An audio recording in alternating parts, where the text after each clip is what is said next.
नमस्कार साथियों। उत्तर प्रदेश में सब इंस्पेक्टर भर्ती परीक्षा आपने भी दिया और हमने भी दिया। पिछले 15 दिन से लगातार रिजल्ट का इंतजार कर रहे हैं।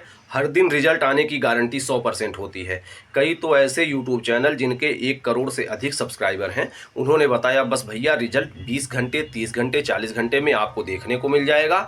आप यह डॉक्यूमेंट तैयार रखिए। और आप और हम उसको तैयार रख कर एकदम परेशान हाल हो गए हैं भाई साहब। और रिजल्ट अब तक जारी नहीं हो पाया है। तो रिजल्ट का इंतजार करते करते आप और हम यह भी सोच रहे हैं कि जिन प्रश्नों पर आपत्ति दर्ज की गई है उनका क्या होगा। जबकि पेपर 4 शिफ्ट में कराई गई है तो किस शिफ्ट को नॉर्मलाइजेशन का सर्वाधिक लाभ होगा। आज के वीडियो में हम इसी चीज़ को देखने का प्रयास करेंगे।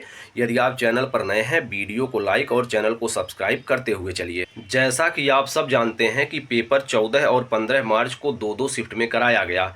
14 मार्च की पहली शिफ्ट में जहां 5 सवालों पर आपत्ति दर्ज हुई है, वहीं 14 मार्च की दूसरी शिफ्ट में 3 सवालों पर, 15 मार्च की पहली शिफ्ट में 2 सवाल पर और 15 मार्च की दूसरी शिफ्ट में सिर्फ 1 सवाल पर।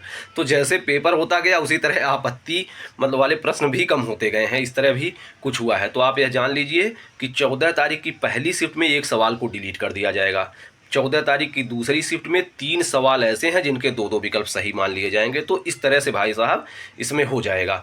और 15 तारीख वाले भी जो 2 सवाल हैं उसमें 2-2 विकल्प सही हो जाएंगे। सवाल गलत उसमें नहीं दिए गए हैं। 14 तारीख की पहली शिफ्ट में 1 सवाल गलत दिया गया था जिसका कॉमन नंबर सबको मिल जाएगा। रही बात नॉर्मलाइजेशन का लाभ किसे होगा, तो जब कई सारे टीचर ने गूगल फॉर्म भरवाया उसमें बच्चों ने गलत डाटा दिया या सही डाटा दिया।